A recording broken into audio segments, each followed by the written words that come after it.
கம்பி உந்தன் கைகள் பட்டு பட்டு வெள்ளி கம்பி என்று ஆகியது. கம்பஞ்சக்கை உந்தன் கண்கள் தொட்டு தொட்டு தங்கச்சிற்பம் என்று மாறியது. ஜன்னல் கம்பி உந்தன் கைகள் பட்டு பட்டு வெள்ளி கம்பி என்று ஆகியது. கம்பஞ்சக்கை உந்தன் கண்கள் தொட்டு தொட்டு தங்கச்சிற்பம் என்று மாறியது. பூக்கும் புன்னகையாலே என் தோள்கள் ரெக்கைகளாக, நாக்கு உன் பெயர் கூற என் நாள்கள் சர்க்கரையாக. தலை கீழ் தடுமாற்றம் தந்தாய் என்னில் என் கால்வெண்ணில். நான் பறிந்து வைத்து சூரியன் ஒளிருகின்றது.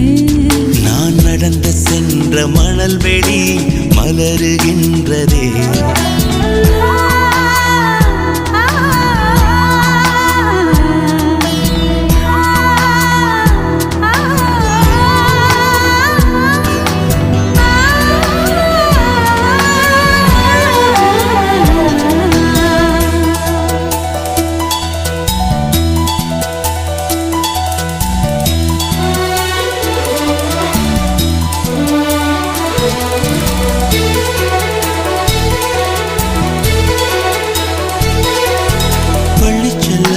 பாடம் கேட்கவில்லை, அள்ளிக்கொள்ள மட்டும் நான் படித்தேன். நல்ல முல்லை இல்லை நாரும் கையில் இல்லை,